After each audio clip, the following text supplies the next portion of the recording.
Hey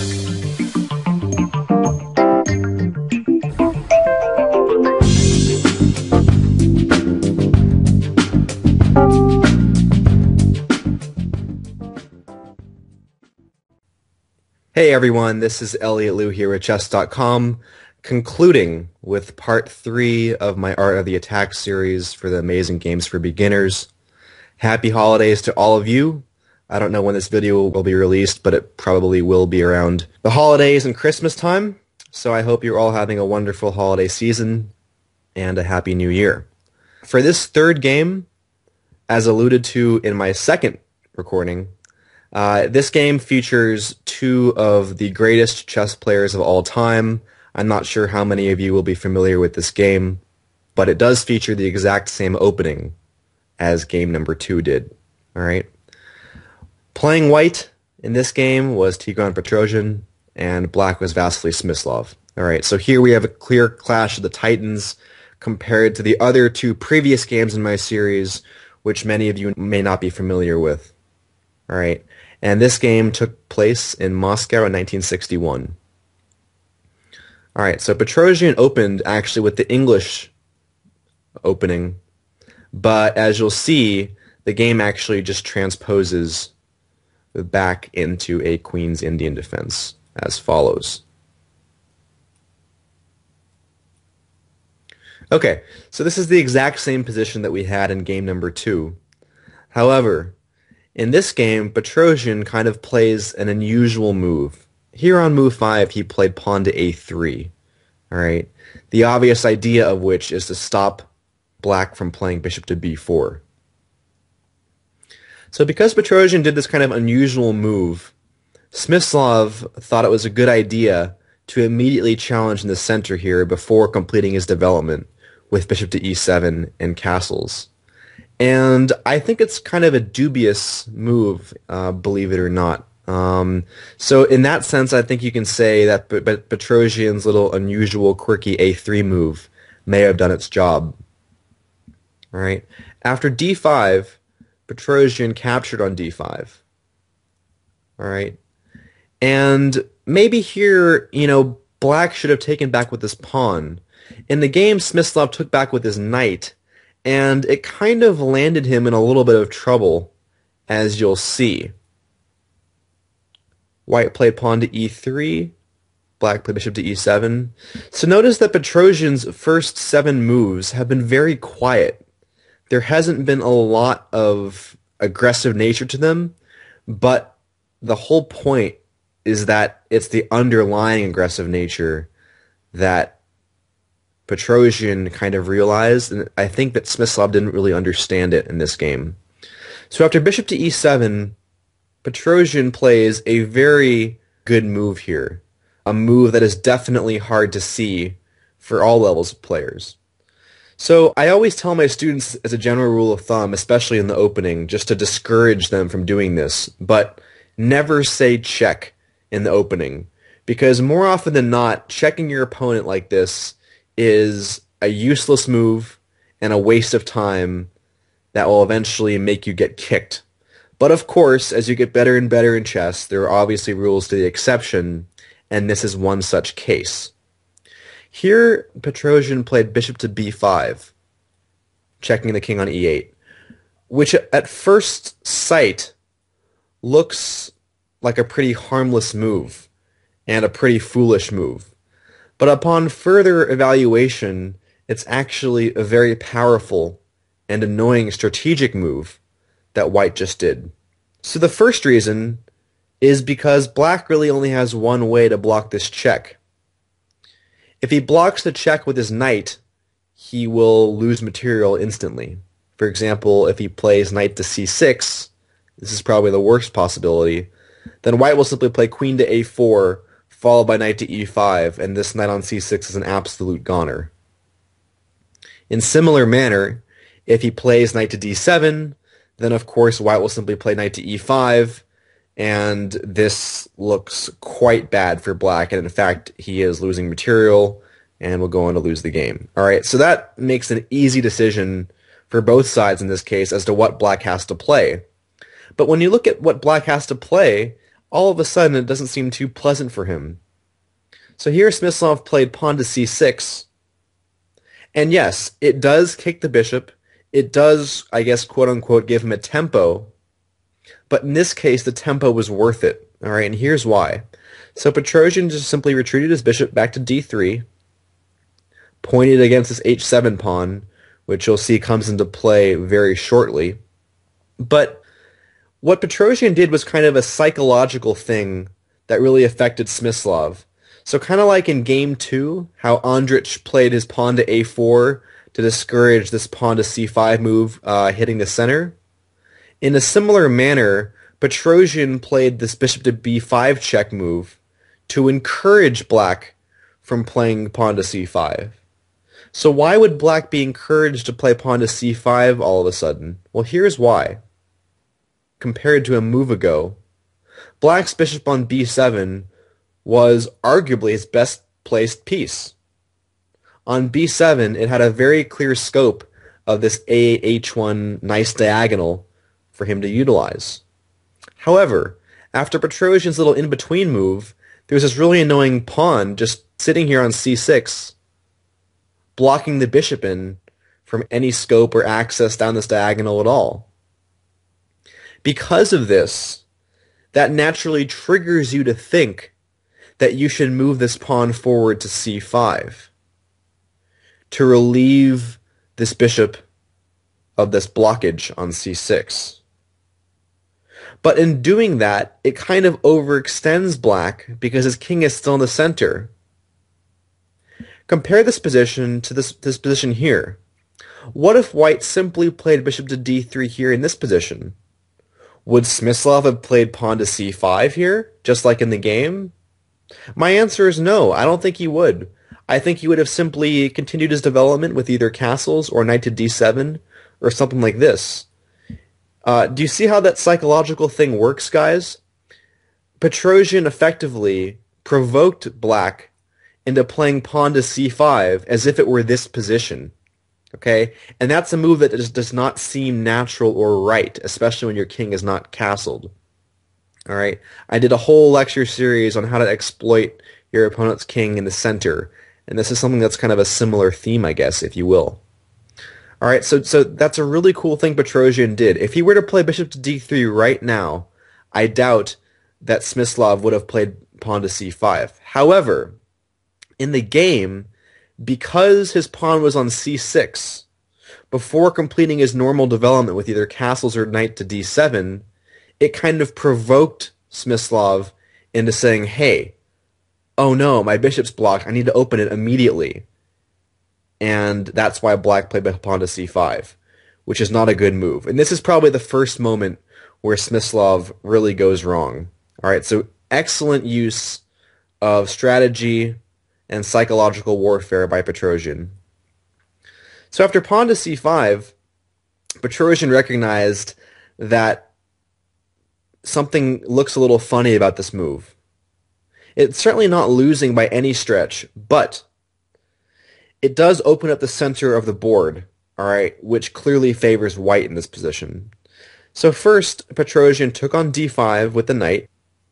Smyslov took back with his queen, probably the best way to recapture. And then Petrosian simply took on c5. And here, Smyslov as black is already faced with a little dilemma. Which way should he recapture the pawn? If he recaptures the pawn on c5 with the b pawn, then the new pawn on c5, which is black's, is kind of weak.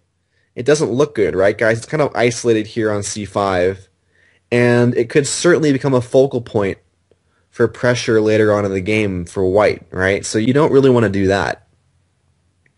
If you play bishop takes pawn, bishop takes c5, Smyslov realized that he would allow Petrosian again to achieve a kind of lousy isolated pawn structure for black. How would he do this?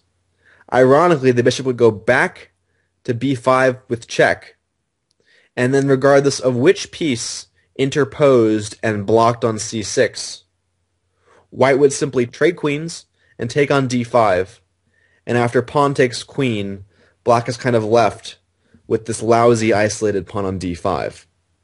All right.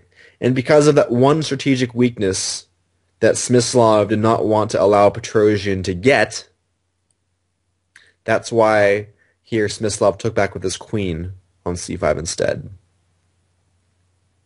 While this move does not lead to any pawn weaknesses per se, it does put his queen in a very awkward position, something that Petrosian immediately takes advantage of. Notice how in these next few moves, this is important, guys, that every single move that white makes has a threat in the position, not only against black's queen, but it also simultaneously prevents black from castling. All right, and this is a very good illustration of how to take advantage not only of your opponent's queen in the center of the board when it's out too early, and also how in weird positions like this, how to develop threats against your opponent's position. All right, so my first question to you today is, what do you think you would do here if you were white? The answer is bishop to d2. And this is a very, very annoying move, maybe even something that Smyslov missed in his original calculations.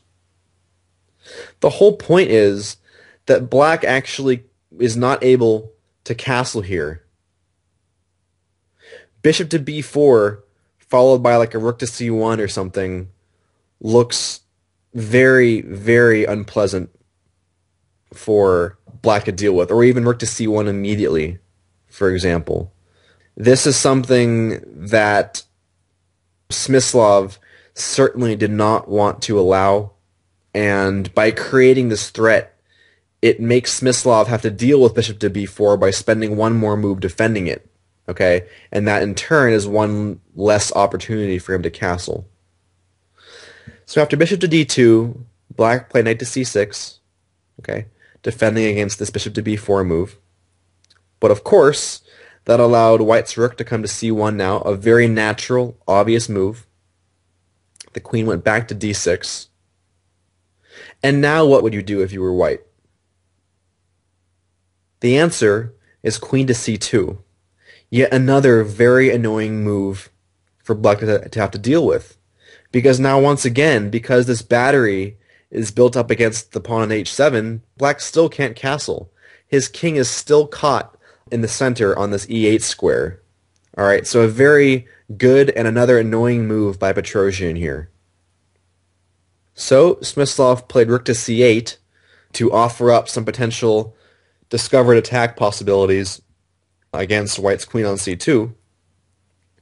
But Petrosian had it all worked out and realized it was more or less harmless and kind of ignored it here and just castled himself.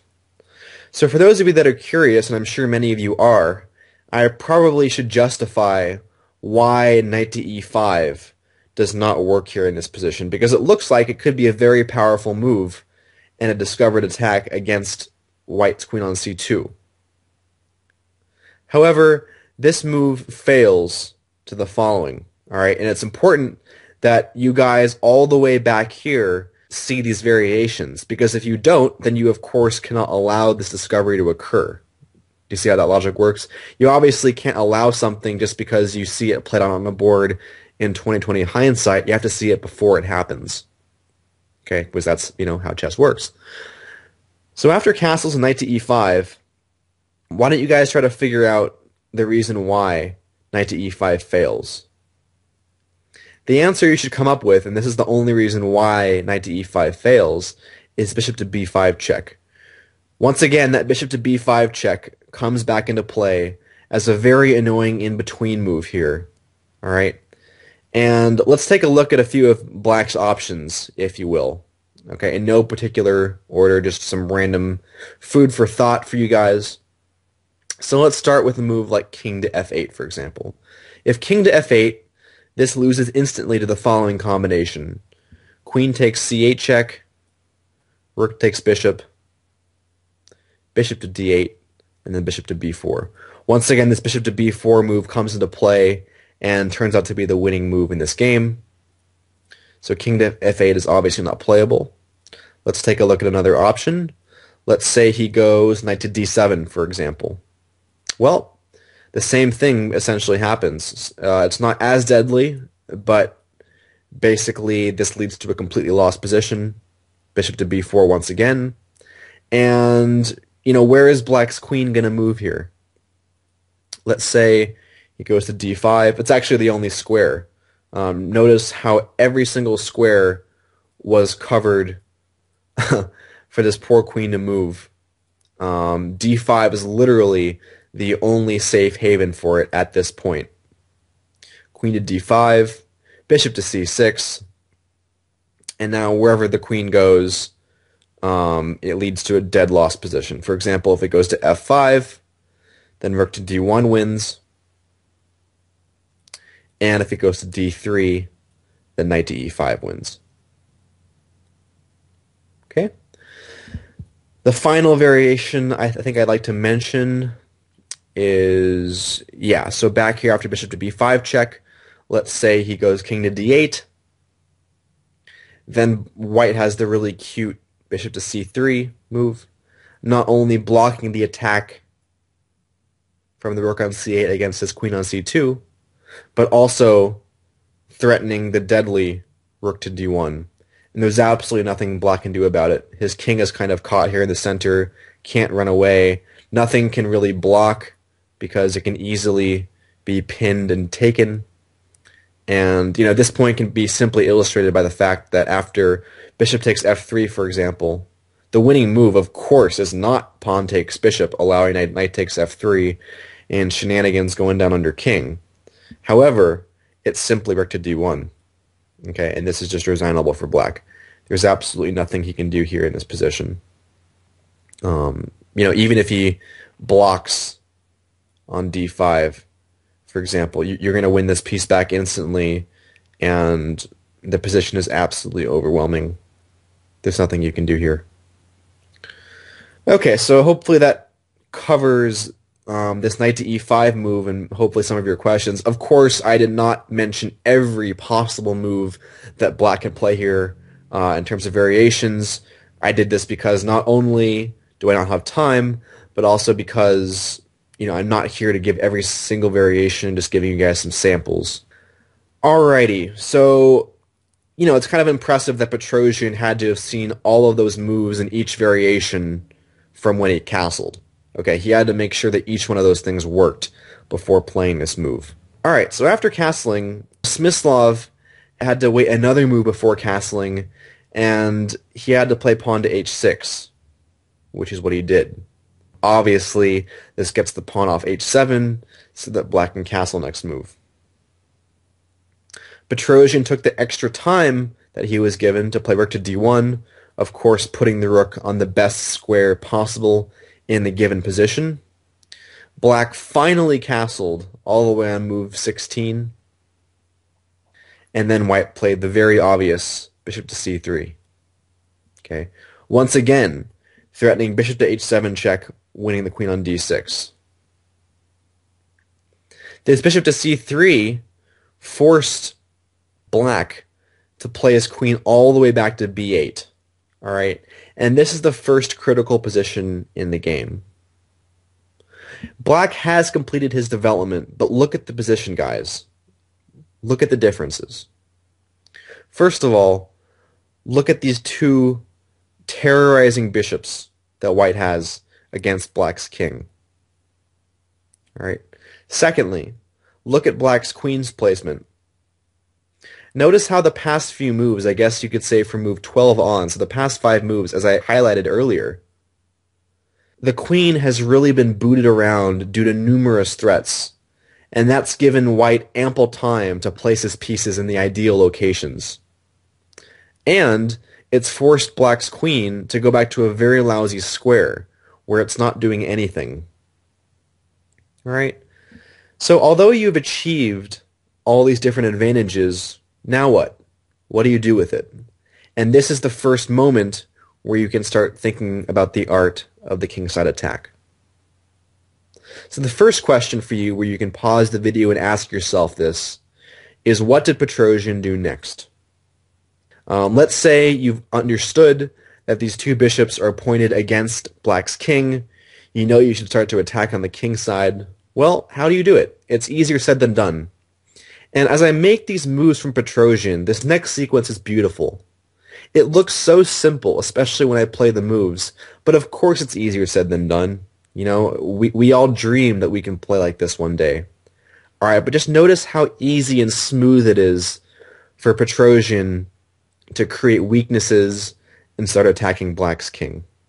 Alright, so the answer in this position is queen to a4, which is a very powerful move. His idea, of course, if allowed, is he's simply going to swing his queen over to g4, threatening checkmate on g7. That's really his only idea, but it's very powerful and very effective, because how are you going to stop it?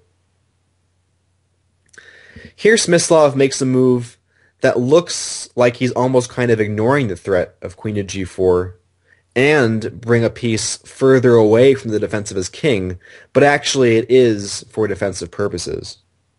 Here Black played rook to d8, alright, and the point of this move is that if Petrosian were to play queen to g4 now, Smyslov would simply defend the g7 pawn and retreat with bishop to f8, trying to keep the harmony in the position. And although Black's position is certainly shaky, he is kinda holding on a little bit. However, Petrosian had other ideas. He said, okay, if you're gonna discourage me from playing queen to g4, I don't even have to. I have other more powerful ideas. So step number 2 is, what move do you think Petrosian played here? The answer is queen to e4. This, of course, delivers the immediate deadly threat of playing queen to h7 check. And how the heck is Black going to defend it? If he plays pawn to f5, this pawn on e6 hangs, okay, and then f5 goes, and the whole pawn structure collapses and Black loses the game immediately. So that really only allows Black one move, which is more or less forced, and that's pawn to g6. And here we begin to see the really ugly nature of Black's position. Watch how Petrosian surgically creates pawn weakness after pawn weakness after pawn weakness in Black's position. After pawn to g6, only then did Petrosian play his queen to g4. Do you see how he waited here for this pawn to be on g6 instead of g7? Where on g6 it's much weaker and cannot be defended by a dark square bishop? Here, of course, the threat is very simply bishop takes pawn on g6. And then, of course, this leads to checkmate in a matter of moves. For those beginner players who want me to play it out, I gladly will. Let me just make a random move for Black so that it's White's move. Let's just say he plays pawn to a6. White would win the game instantly with bishop takes g6, pawn takes bishop, queen takes pawn check, king to f8, bishop to g7 check, king to g8, bishop takes h6 check, and then checkmate. Alright, so a very simple combination which a lot of you hopefully are familiar with and can see. But that's White's threat, okay, is bishop takes g6. So notice how he's what I call hopping target squares, okay? In my other video lectures, I've highlighted what a target square is. It's a square by your opponent's king that is attacked more than once by your pieces and is weak, okay? So at first, his target squares were g7 and h7, and then as the position changes, he adapts, and now his target square is g6, okay? And it's a very weak target square at that, so it's a really good one. So the question is, how the heck is Black going to defend against bishop takes g6? There are really only two options, and Smyslov played the correct one, albeit the uglier one and the one that looks terrible for Black. Naturally, you would assume the first move to consider is king to h7, but as Smyslov unfortunately realized, this defensive move actually loses instantly. Okay? So test yourselves to see if you can come up with a winning move here for White if you were playing in this position. The answer is actually pretty hard to see, alright? But it starts, and this is something that's very easily seen from probably levels, I'd say, expert and up, but it starts with the exact same blow that White's original threat was. Alright, and both Petrosian and Smyslov clearly saw this. All right, so after king to h7, it actually loses by force, by simply bishop takes g6 check, pawn takes bishop, and then queen takes e6. The whole point is, again, guys, the same thing as the last game. Look at all of black's pieces. When your opponent's pieces are all on one side of the board, away from your opponent's king, you must look for tactical shots on the opposite side by your opponent's king. I cannot stress this enough. This is where opportunities are developed. Okay? Look for stuff in that direction because more often than not, you'll be able to find something. All right? Just by using that principle, you may be able to find moves like bishop takes g6. So the point here is that white has a threat of queen to f7 check, or actually checkmate in this case, that is almost impossible to be defended. You know, if black tries to escape with his king to h6, for example, that doesn't help matters at all because it's checkmate on g7. So really the only way to stop queen to f7 checkmate is rook to f8. But as Petrosian and Smyslov clearly saw, and a move that all of you have to see too to make sure the sacrifice works, this is the hardest move to see. White has a very nice winning move here. The answer is knight to h4. This is the star of a move. Once again, hitting this target square on g6. Okay, and there's nothing black can do about it. Of course, if he plays rook to g8, then queen to f7 is checkmated. But what about bishop takes knight? The answer is this knight sacrifice has removed the bishop from the 7th rank, allowing rook to d7 check, which leads to forced checkmate in a couple moves. The king cannot go anywhere, so black is forced to put a piece on e7. Whichever one it is, it doesn't matter, because white simply takes. Okay, and this leads to checkmate. All right, so a very, very nice combination that could have occurred. And once again, you would have had to see this knight to h4 shot. If not, the entire thing does not work. All right, so this is some really high masterclass stuff here, guys. Okay, so that's why Smyslov rejected king to h7, because it simply does not work tactically. It's all forced.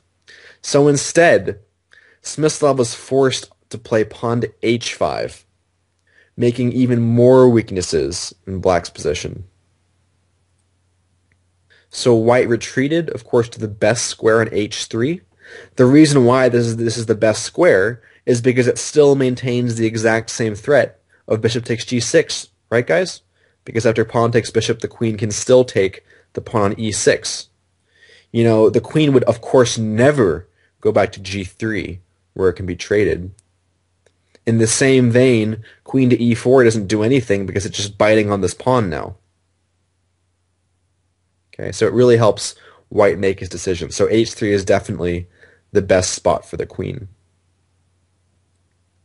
So now, once again, black has to keep dealing with these hideous threats against his kingside pawn structure, namely bishop takes g6. So what is he going to do now? Well, to give you a sample variation as to how tough black's position is to defend, let me just show you this sample. In this case, let's say black plays rook to d6, which looks like a pretty good move. It defends this e6 pawn, and it prepares the rook on c8 to double on the d-file. Remember, guys, one specific principle in chess when you're defending is trading benefits you. Okay, so this doubling on the d-file will try to trade off as many major pieces as possible. But to give you an example as to how bad black's position really is, even rook to d6 does not work. The reason why is because white can lash out with this really cool g4 move. Okay, that's the other point of queen to h3. Of course, if pawn takes pawn now, then queen to h8 checkmate. So what is black going to do? He can't defend this pawn on h5, so he has to develop counterplay in other areas. So let's say he does play his rook to d8, kind of a natural continuation. White can actually ignore it and sacrifice his bishop on d3. Remember my rule that I've professed in many other of my lectures and Your Games Analyzed broadcasts. When one of your pieces is attacked, the last thing that you do is look to move it. You always look for action in other areas of the board. Look for counter blows, okay? Attacking moves, move forward. Don't focus on your piece being attacked.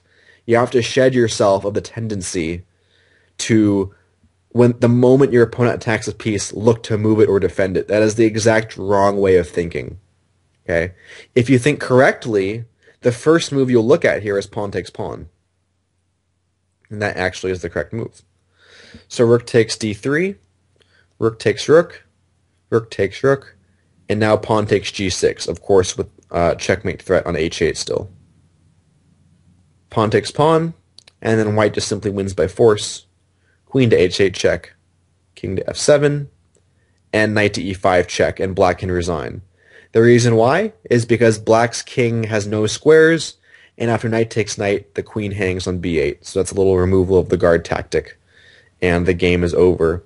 There are no discoveries that white has to worry about, in case you guys were wondering. White has a safe haven for his king, and there is absolutely no issues here, so the game is over. Alright, so that was just a quick illustration of a sample variation, what could have happened in the game. I think Smyslov probably saw something similar to that. He understood that a move like rook to d6 really didn't solve his problems because of the added threat of pawn to g4, and that explains black's next move.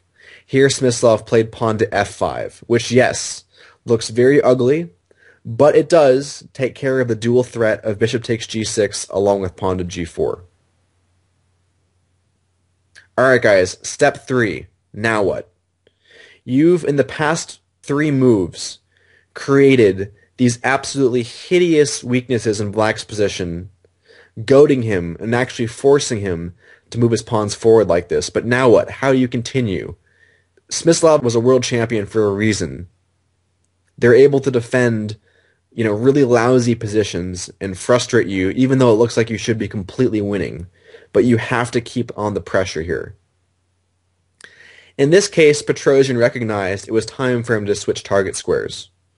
Whereas it was originally the g-pawn and the h-pawn earlier, he realized, of course, that now the e6 pawn was now the weak point, the base of the pawn chain in black's position. And that's why Petrosian played bishop to c4, which is a very obvious logical move. And the dilemma for black now is, how the heck is he going to defend this pawn on e6? There are certainly not too many ways to do this. So first, Smyslov took on d1 with check, again, trying to trade to get rid of as many major pieces as possible.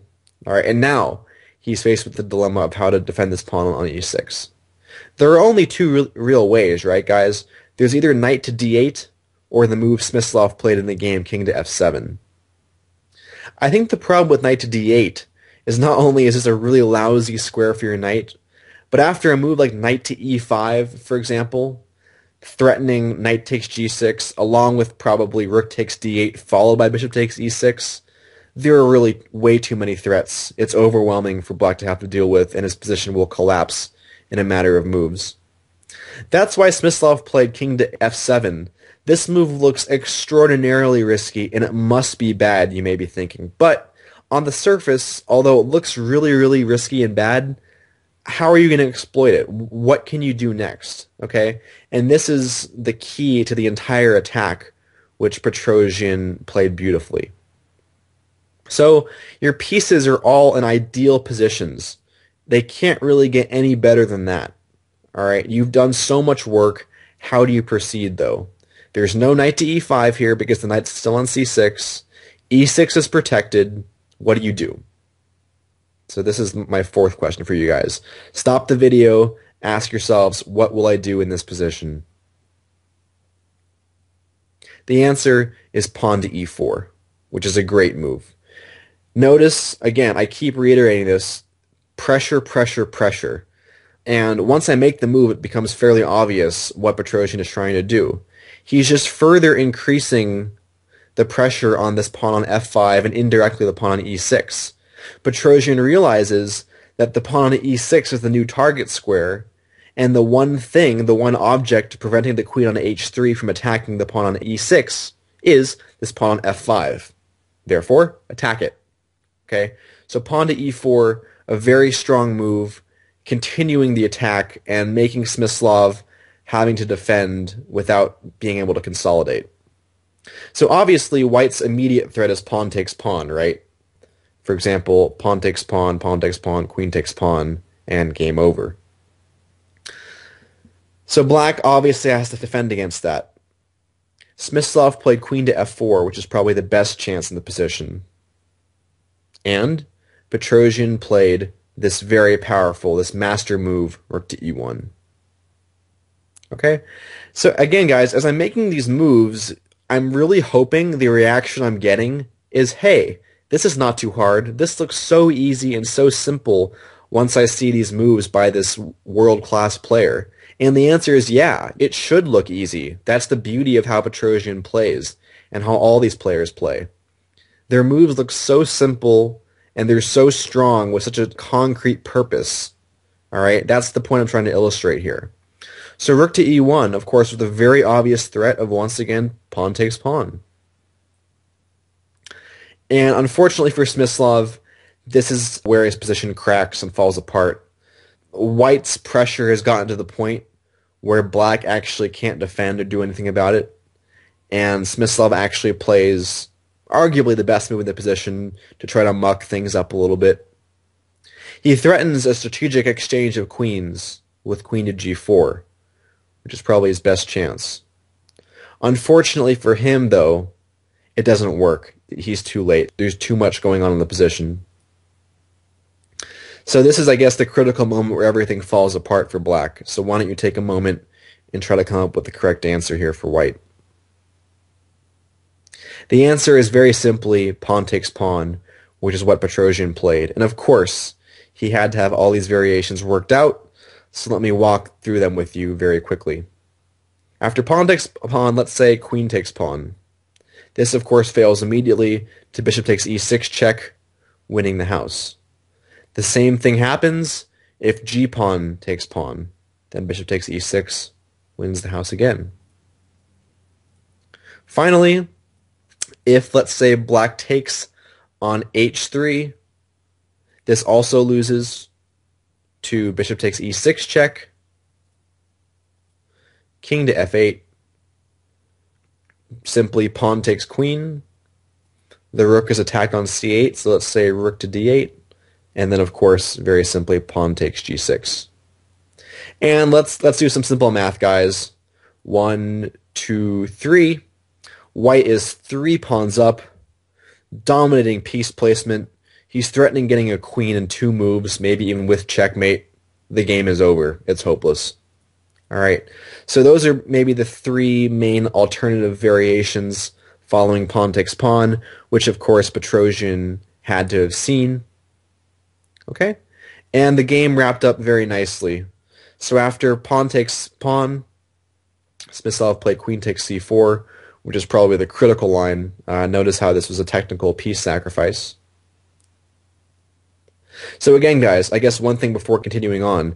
Remember in the previous game how I said, once you've built something up strategically and you've made the ideal placement, before your opponent has time to consolidate, you must look for chances and opportunities for sacrifices in the position. Okay? You must look for blows against the opponent's king. All right? And that should naturally lead you to pawn takes f5. Okay, so black took on c4. And now how would you guys follow this up? The answer is, again, fairly obvious. It's pawn takes g6 check.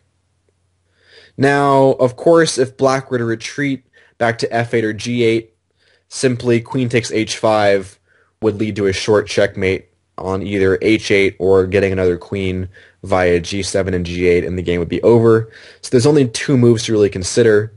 The first, of course, is king takes g6, but this would lose instantly to simply rook takes e6 check.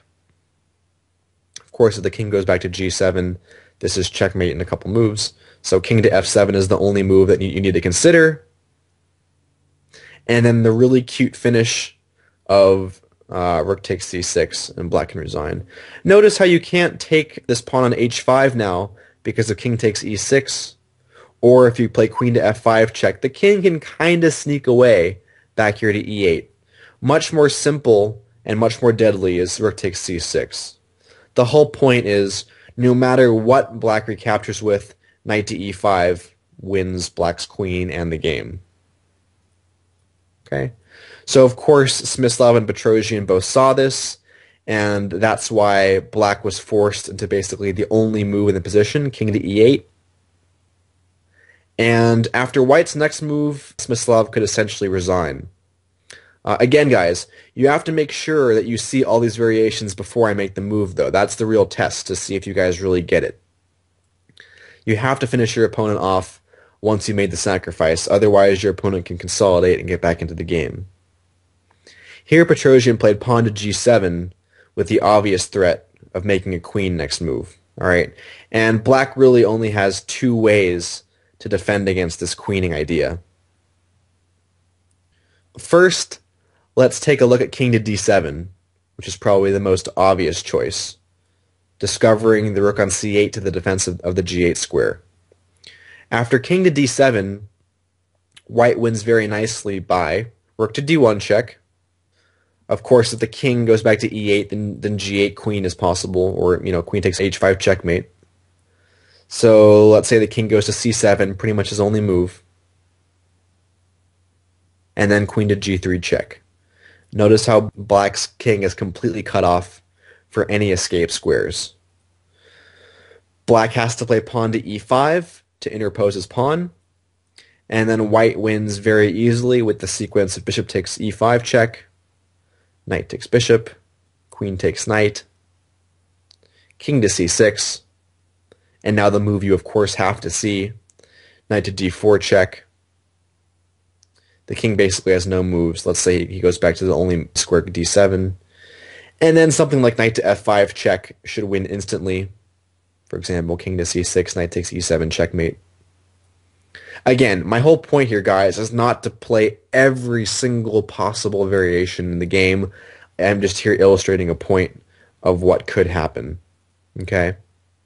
Just take my word for it, and you can mess around with the position too, but it is completely lost. Alright, so the only other way to defend against g8 queen, which is the way that Smyslov did, is pawn to e5, discovering the queen's defense on c4 against the g8 square. But really, the funny thing is the exact same thing happened to Smyslov as I just showed as what would have happened if he would have played king to d7 in the first place. Petrosian simply finished Smyslov off by taking on h5 with check, forcing the king to d7, and then played rook to d1 check. Alright? So notice how if king to c7 is played now, bishop takes e5 wins in literally the exact same way I just showed you. The only difference is black's pawn is not here on h5. It's just one move later. Okay, so I hope you guys see that pattern similarity. Instead, the game finished as follows. After rook to d1 check, black blocked with bishop to d6, but again, there's just too much here. White simply took on e5, exploiting this pin on the d-file. Of course, if knight takes bishop, then knight takes knight, wins the game immediately. So after bishop takes e5, Smyslov, of course, could have resigned here, but played one more move just to make sure Petrosian didn't make an atrocious blunder. Here, Smyslov played knight to d4, just kind of a funky desperation move in case Petrosian hallucinates with rook takes d4, for example, allowing queen to c1 checkmate on the back rank. But of course, Petrosian took a minute, was not fazed by such a move, simply played knight takes knight, and then Smyslov offered his hand in resignation. Not only is black 4 pawns down now, his king is about to be checkmated, a new queen might be made in any second. That, of course, is completely overwhelming for any player in chess, and black decided to give up. Okay, guys, so I hope you really enjoyed this game. It had some beautiful strategic planning ideas. The most important point of the game, that I really want to stress to you guys is start from the move queen to a4. Okay, that was back on move 18 in this case. Okay, and really look at how Petrosian starts formulating his kingside attack, provoking Smyslov's weaknesses, and how any normal defense Smyslov wants to do tactically does not work. Smyslov was forced into making these hideous pawn moves, and then, once those weaknesses were provoked, Petrosian skillfully switches target squares to the e6 square, builds up the attack with bishop to c4, pawn to e4, and rook to e1, to the point where black's position caves under pressure. And then in the position when black is threatening to trade queens, a very strategic threat, in a position when you sense your opponent is about to get back in the game somehow, you must look for tactical blows against your opponent's king. That came in the form of simply pawn takes pawn on f5, sacrificing the bishop on c4, but it didn't matter. Petrosian had it all worked out. Smyslov's king was chased around, and as I showed with some sample variations, there's literally nothing Smyslov could do. It was more or less forced, and it led to white's victory. Alright guys, that concludes this series on the art of the attack for amazing games for beginners. I really hope you enjoyed this series and can take some points home that will help you improve in your attacking abilities. I don't know when I'll do my next video for you guys, but I will be picking a different theme to do. With that, I want to wish you once again happy holidays, happy new year. Hope everything is going well, and I hope to be back doing my Euro Games Analyzed broadcasts in the near future. Take care, guys. Have a good one. Bye.